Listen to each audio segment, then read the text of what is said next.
धर्म की अधर्म का प्राणियों में विश्व का गो हत्या गो माता की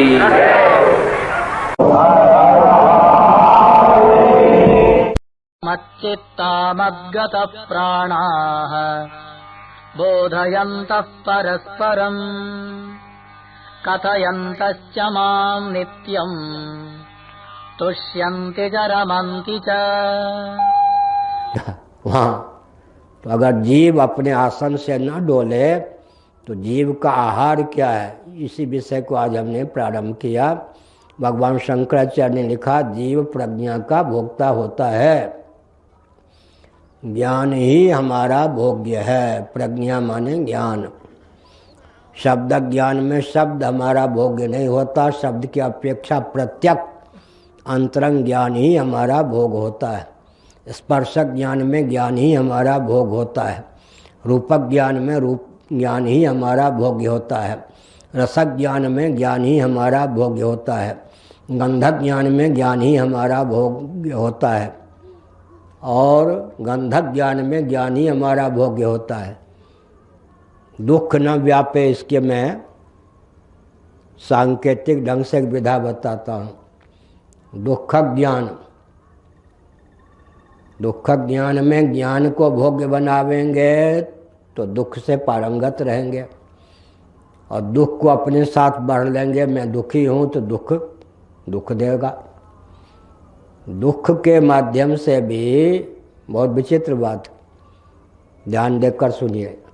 काला कलूटा दर्पण हो तो हमारा मुखचंद्र उसमें प्रतिफलित नहीं हो सकता, लेकिन यहाँ एक विचित्र बात है। शब्द भी, स्पर्श भी, रूप भी, रस भी, गंध भी, सुख भी, दुख भी, मोह भी, अष्टधा प्रकृति की अभिव्यक्ति की दृष्टि से मैंने 8 का नाम लिया। शब्द भी, स्पर्श भी, रूप भी, रस भी, गंध भी, सुख भी, दुख भी, मोह भी, यहाँ तक कि अज्ञान भी। ऐसा दर्पण, ऐसे दर्पण हमको प्राप्त हैं किसी के माध्यम से भी। इनमें किसी को भी दर्पण बनाकर हम अपने आत्मा स्वरूप का दर्शन कर सकते हैं। अपने मुखचंद्र का दर्शन करने के लिए दर्पण चाहिए। दर्पण में लागी काई तो दरस कहाँ ते पाई। मुकुर मलिन पुनि नयन विहीना, राम रूप देखई किम दीना। बहुत अच्छा।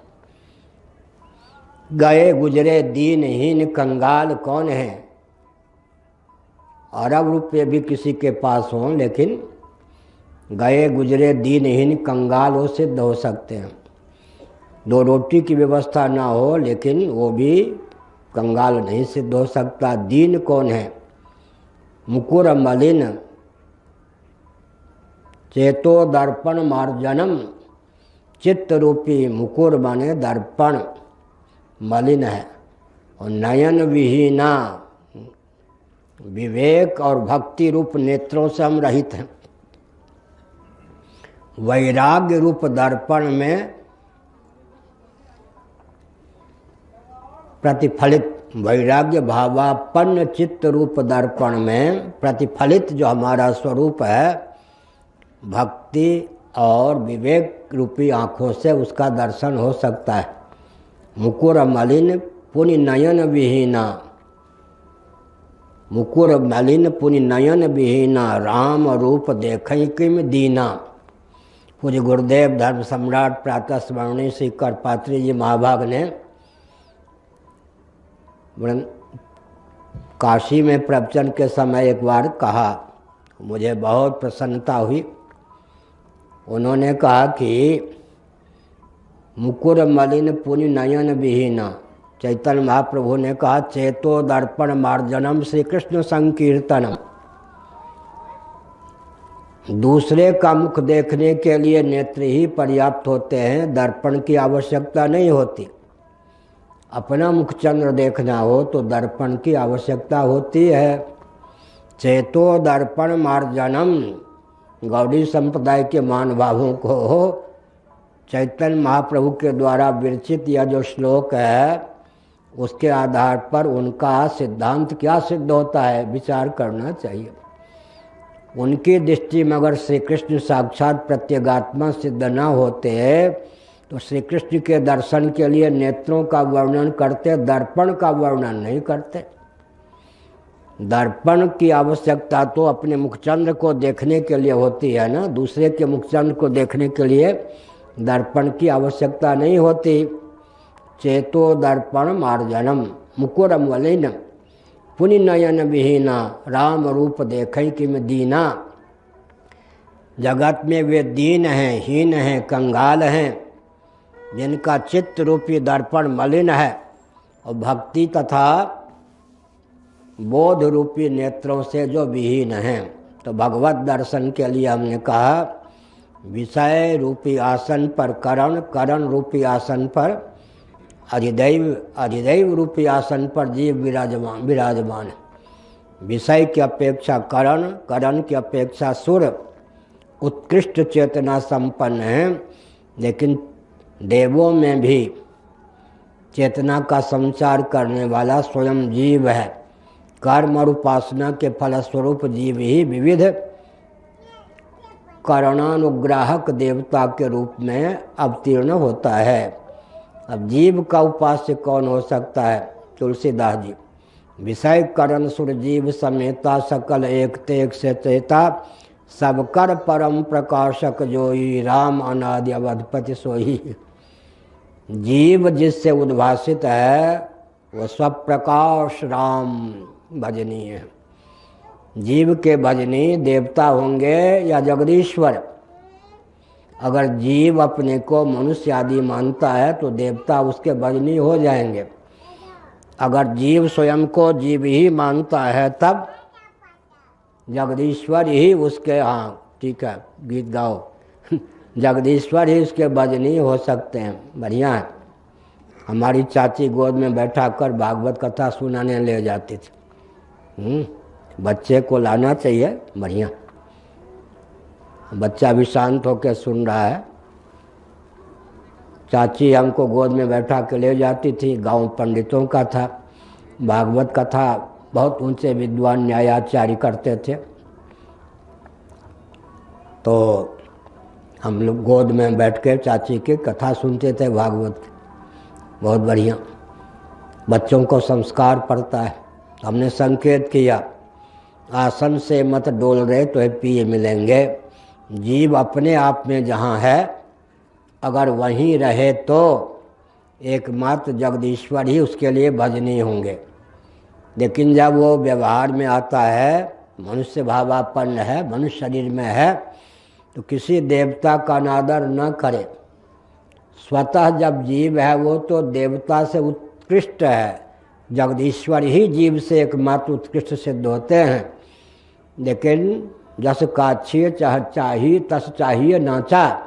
मनुष्य शरीर में है तो देवता कोई भी हो वे हमसे उत्कृष्ट हैं। भगवान श्री कृष्ण भी नर लीला करते हैं, रामभद्र भी, तो देवता वर मांगने के लिए कहते हैं। श्री कृष्ण को अग्नि ने कहा वर मांग लो, तो ये नहीं कहा कि तुमसे मैं बड़ा हूँ। ठीक है, वहाँ पर जब हम नर भावापन्न हैं, लीला पूर्वक सही मनुष्य शरीर में तादात्म्य पत्ति है या मनुष्य शरीर से युक्त हैं, देवता हमारे लिए वरदाता हो जाते हैं। जहाँ हम अपने आप में जीव भावापन्न ही हैं तो देवता हमसे अवर होते हैं। फिर जगदीश्वर ही हमारे एकमात्र भजनीय होते हैं। विषय करण सुर जीव समेता सकल एक ते एक सचेता सबकर परम प्रकाशक जोई राम अनादि अवधपत सोई प्रकृति पार प्रभु सब उर्वासी। प्रकृति पार हैं भगवान। पृथ्वी जल तेज वायु आकाश पंचभूतों से अतीत। पृथ्वी की प्रकृति जल है, जल की प्रकृति माने उपादान। जल की प्रकृति अग्नि है, अग्नि की प्रकृति वायु है, वायु की प्रकृति आकाश है, आकाश की प्रकृति अव्यक्त है और अव्यक्त की प्रकृति आत्मा है। वेदांत प्रस्थान में प्रकृतिश्च प्रतिज्ञा दृष्टान्तानुपरोधात्। परमात्मा का नाम प्रकृति है। प्रकृति की प्रकृति कौन है, अव्यक्त की प्रकृति कौन है, चरम उपादान कौन है, प्रकृति की प्रकृति कौन है अव्यक्त की प्रकृति कौन है, अव्यक्त का अधिष्ठानात्मक उपादान कौन है, वही परमात्मा है। प्रकृति पार प्रभु, प्रकृति पार प्रभु का अर्थ है भगवान जो है अव्यक्त से भी सर्वोपादान, प्रकृति से भी अतीत हैं, उसके भी अधिष्ठानात्मक उपादान हैं, लेकिन सब उर्वासी। विशेषता क्या हुई, प्रकृति पार जो परमात्मा तत्व है हमारे हृदय में प्रत्येगात्मा अंतरात्मा होकर विराजमान है। सर्व सर्वगत सर्व उरालय सर्व सर्वगत सर्व उरालय, बहुत बढ़िया। व्यापक एक ब्रह्म अविनाशी, सत चेतन घन आनंद राशि, अस प्रभु हृदय अक्षत अविकारी, सकल जीव जग दीन दुखारी, नाम निरूपण नाम जतनते, सौ प्रकटत जीव मूल रतनते। बहुत बढ़िया। व्यापक एक ब्रह्म अविनाशी, ये सब तुलसीदास जी ने निर्गुण निराकार परमात्मा के लिए कहा।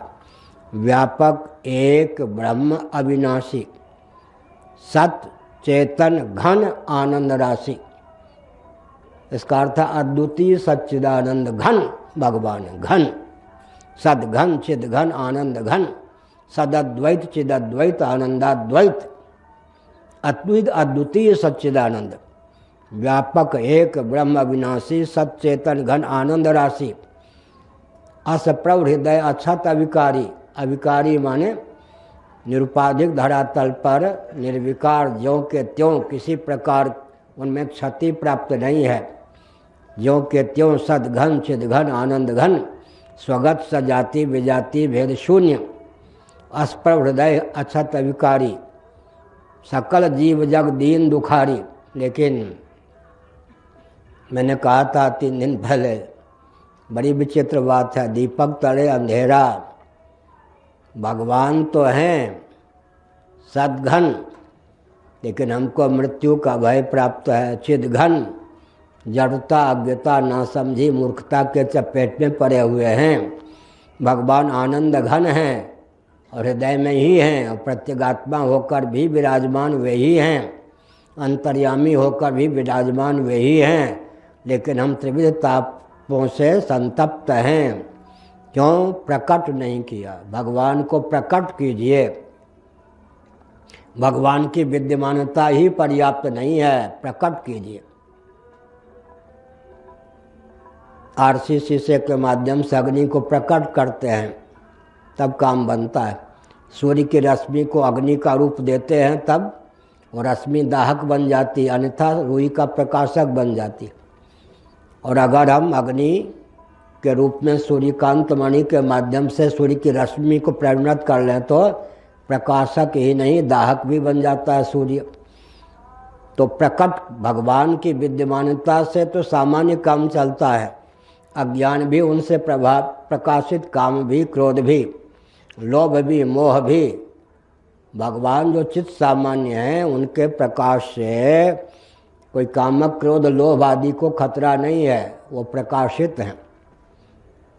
भगवान से ही ये सब प्रकाशित हैं। लेकिन प्रकाशित होने से काम नहीं चलेगा, भगवान को प्रकट करेंगे तो भगवान दाहक बन जाएंगे, प्रकाशक ही नहीं दाहक बन जाएंगे। रुई की रश्मि को जो प्रकाशित करती है सूर्य की रश्मि, उसे सूर्यकांत मणि के माध्यम से, आरसी शीशा के माध्यम से प्रकट करके जब अग्नि का रूप दे देते हैं तो सूर्य की रश्मि फिर आग होकर जला भी देती है। इसीलिए भगवान को प्रकट करने की आवश्यकता है। नाम निरूपण, 4 दिन पहले कहा था हमने, नाम निरूपण नाम जतनते, सौ प्रकटत जी मूल रतंत। आत्मा वारे द्रष्टव्य, श्रोतव्यो मंतव्यो निधिध्यासितव्य, इसी का अनुवाद है बृहदारण्यक का। निरूपण, श्रवण मनन से युक्त हो जाए तो निरूपण होता है। श्रवण मनन एक कालावच्छेदन अंतःकरण निष्ठ हो जाए, संवेत हो जाए, तब उसका नाम होता निरूपण। निरूपण कह के तुलसीदास जी ने श्रवण मनन को क्या किया, संवेद कर दिया, एकत्रित कर दिया। कितना बढ़िया, कितनी सूक्ष्म बुद्धि होगी तुलसीदास जी के कि श्रवण मनन का नाम न लेकर निरूपण का नाम लिया। निरूपण का अर्थ होता है श्रवण मनन दोनों, श्रुत जो तत्व है वो मत भी हो जाए तो निरूपण होता है। नाम निरूपण, नाम जतनते निदिध्यासित अव्यय, नाम जतनते बार बार यत्न पूर्वक, बार बार, तो फिर क्या होगा, सौ प्रकटत जे मूल रतनते, वो नाम अभिव्यंजक बन जाएगा भगवत तत्व का, नाम का पर्यवसान तत्व ज्ञान में हो जाएगा। तो हमने संकेत किया जगत को मिथ्या मानने से हानि है या लाभ, हमने एक दिन विषय उठाया था। तो दो चीज़ ऐसी है कि भक्तों को उस पर विचार करना चाहिए। भेदवादी जो भक्त हैं उनका भी समादर है, सत्य सहिष्णुता की क्रमिक अभिव्यक्ति में द्वैत विशिष्टाद्वैत आदि का महत्व है। मैंने एक दिन विस्तार पूर्वक इस पर व्याख्यान दिया। लेकिन थोड़ा विचार कीजिए, यदि भगवान आत्मीय होकर ही रह जाएं, हम उनको आत्मा स्वरूप न समझें, तो अपनी अपेक्षा भगवान न्यून प्रीति के विषय बनेंगे। और कहीं भगवान जीवत्व को छेड़ देंगे तो हम मरने मारने के लिए तैयार हो जाएंगे। दहियों सांप की भरियों जाही जगत मोरी उपहास कराई। इसलिए भक्ति की पूर्णता तत्व ज्ञान में, भगवान आत्मी ही नहीं आत्मस्वरूप भी हैं, ऐसा बोध होने पर भी पर प्रेमास्पद सिद्ध हो सकते हैं। नहीं तो अपनी अपेक्षा पूज्य गुरुदेव के शब्दों में किंचन न्यून प्रीति के विषय भगवान बने रहेंगे। तो एक बात क्या हुई, भगवान आत्मी ही नहीं आत्मस्वरूप होकर भी प्रेम पात्र हैं। भगवान को आत्मी समझकर प्रेम करेंगे तो पूर्ण प्रेम के विषय भगवान नहीं होंगे। भगवान की अपेक्षा प्रीति का पलड़ा आत्मा की ओर ही झुका होगा।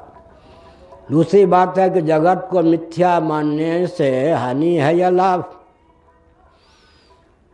भगवान नाम की सर्वाधिक महिमा तब प्रकट होती है जब ब्रह्म का विवर्त हम जगत को समझते हैं।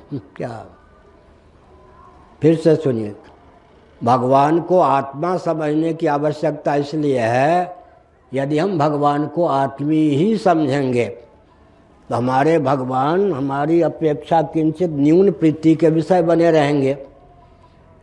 तो भगवान भी बनाया, इष्ट भी बनाया, और अपनी अपेक्षा न्यून प्रीति का विषय तो कलंक है एक प्रकार से। दूसरी बात यह है कि अगर हम संसार को सत्य मानेंगे, जगत को सत्य मानेंगे, तब क्या होगा, नाम की सर्वाधिक महिमा प्रकट नहीं हो पाएगी। नाम का आलंबन लेकर भवसिंधु में हम क्या करेंगे, भवसिंधु का था पता पा सकते हैं, भवसिंधु के पार हो जा सकते हैं। लेकिन भवसिंधु सूखेगा तब जब हम भवसिंधु को मिथ्या मानेंगे। भगवान में भव को जब तक मिथ्या न माने, भगवान में जगत विवर्तवाद के अनुसार मिथ्या न माने, तब तक भगवान नाम का सर्वाधिक महत्व सिद्ध नहीं होता। नाम लेत भव सिंधु सुखाई, करहु विचार सुजन मन माही। बहुत विचित्र बात है। ये डरते क्यों हो, या मरु है, मरु जल, मरु नदी को देखकर डूबने की संभावना थी। एक ने कहा डरते क्यों हो, या मरु है। मरु का नाम सुनते ही निरीक्षण परीक्षण करने पर मरु में मरु बुद्धि हो गई, तो बिना यांत्रिक वांत्रिक तांत्रिक विधा के मरु नदी सूख गई। इसीलिए नाम लेत भव सिंधु सुखाही। विवर्तवाद की दृष्टि से भगवान नाम की जितनी महिमा चरितार्थ होती है, जगत को सत्य मानने पर उतनी महिमा चरितार्थ नहीं होती। नायम सर्पो रजुरियम, यह सर्प नहीं है, यह रस्सी है, अरे अरे यह जल नहीं है, नदी नहीं है, यह तो मरु है। नाम लेत भव सिंधु सुखाई। तुलसीदास जी ने जगत को ब्रह्म का विवर्त मान करके भगवान नाम की सर्वाधिक महत्ता पर प्रकाश डाला। अगर हम जगत को सत्य मानते हैं तो भवसागर का था प्राप्त कर सकते हैं, भवसागर को तर सकते हैं, तैर करके तर भी सकते हैं, था भी पा सकते हैं। लेकिन भव सिंधु सूख जाए वो तब तक संभव नहीं है जब तक हमारी दृष्टि में भव मिथ्या सिद्ध न हो। मिथ्या का माना भगवत तत्व का विवर्त ही सिद्ध न हो। एक दिन मैंने विस्तार पूर्वक कहा, बौद्धों का जो मिथ्यात्ववाद है, अपनोदन का सिद्धांत है, वो नैरात्म्यवाद घटित है। उनके यहाँ निषेध ही निषेध है, कुछ है ही नहीं। अघट कहने पर घटातिरिक्त का निषेध हो गया, निषेध में ही अघट शब्द का विनियोग हो गया।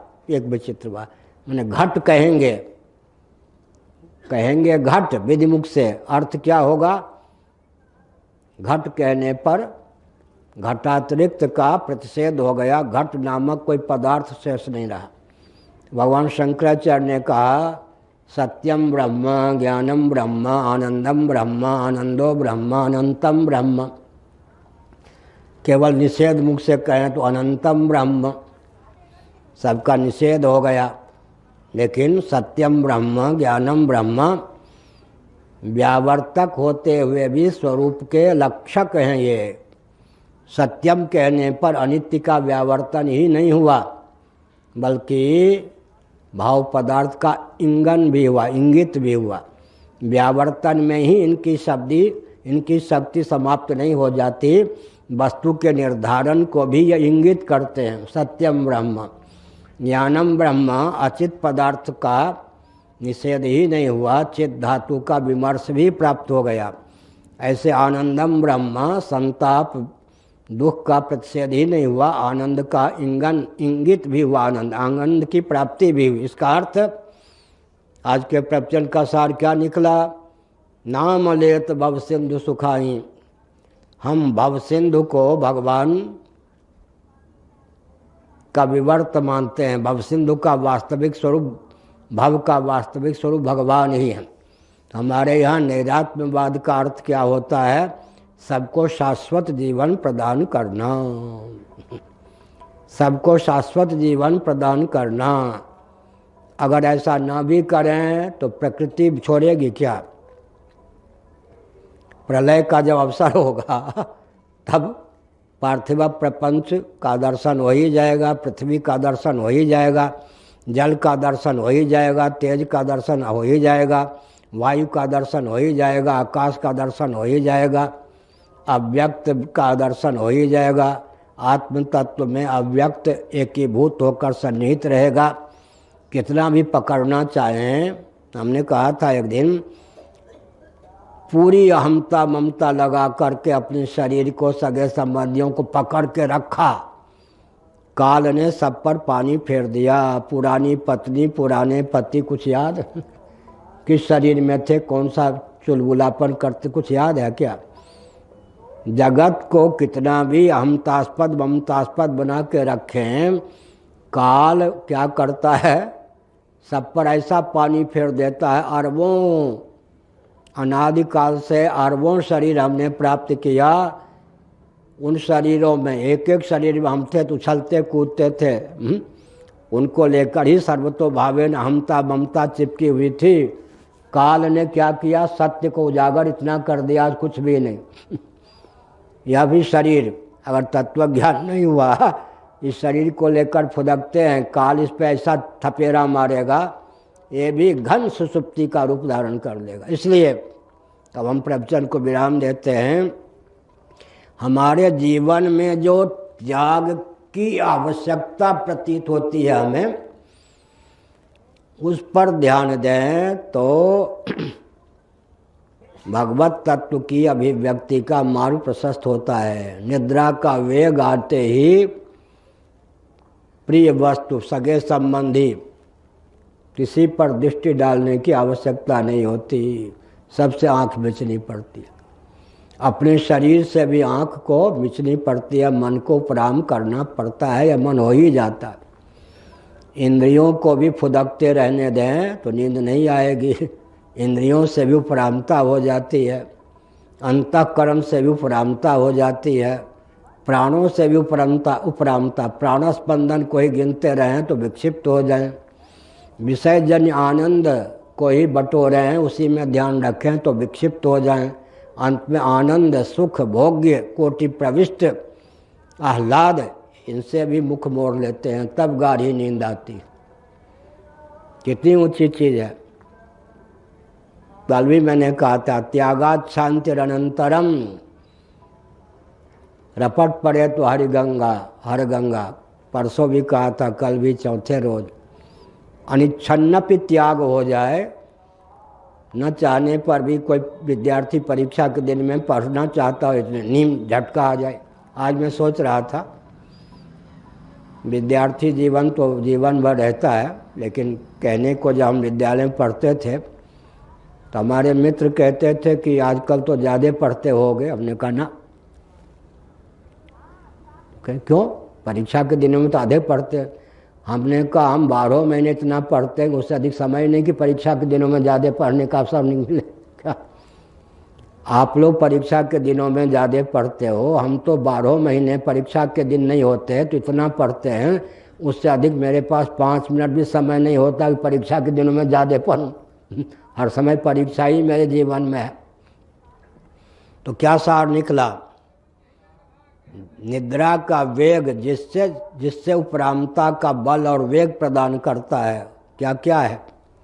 बाह्य जगत, रिश्तेदार, नातेदार, स्थूल शरीर, फिर इंद्रियां, फिर क्या है? अंतःकरण, प्राण, अन्नमय, प्राणमय, मनोमय, विज्ञानमय कोश, फलात्मक आनंदमय कोश, प्रिय मोद, प्रमोद, इन सभी उपराम हो जाते हैं। लेकिन थोड़ा विचार कीजिए, बबूल का बीज चिक्कन होता है, आपकी हथेली पर या हमारे हथेली पर रख दे कोई, सूक्ष्म वीक्षण के द्वारा निहारने पर भी उसमें छिपे हुए तीक्ष्ण कांटों का दर्शन नहीं होता। लेकिन उसी बबूल के चिक्कन बीज को जब अनुकूल पृथ्वी, पानी, प्रकाश, पवन, आकाश, दिक्काल का संसर्ग प्राप्त होता है, तीक्ष्ण कांटे निकल आते हैं। उसी प्रकार महाप्रलय में परमात्मा से एकीभूत होकर शेष थे, फिर भी जगत के प्रति महत्व बुद्धि, सत्यत्व बुद्धि को लेकर जो प्रलय दशा को प्राप्त हुए, उसके फलस्वरूप पुनः ज्यों के त्यों बबूल का बीज है, चिक्कन है, लेकिन उसमें कांटे आदि सब छिपे हैं। महाप्रलय में सजाति विजाति स्वगत वेद शून्य होकर केवल भगवत तत्व होकर शेष रहते हैं। अंतर्निहित योग्यता के बाद के कारण फिर ज्यों के त्यों क्या होता है? देहेंद्रीय प्राणांतःकरण से युक्त जीव हो जाता है। तो आज के प्रवचन का सार निकला क्या?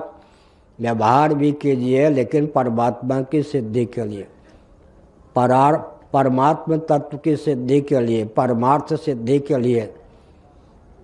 तदर्थे खिल चेष्टितम, सारा व्यवहार परमात्मा की प्राप्ति अभिव्यक्ति के लिए हो। मृत्यु, जड़ता, दुख पर पानी फेरने के लिए जीवन मिला है। मनुष्य शरीर में वो क्षमता है, इसलिए भगवत भजन हो, जीवन यापन करें तो भी जीवन जगदीश्वर की प्राप्ति के लिए है। तदनुकूल जीवन यापन करने का प्रयास करें। ऐसा उपाय न सोचें जिससे परमात्मा तत्व से सुदूर हो जाए, मानवोचित शील से सुदूर हो जाए। इसका अर्थ तदर्थे खिल चेष्टितम, भगवदर्थी जीवन की सारी चेष्टा हो।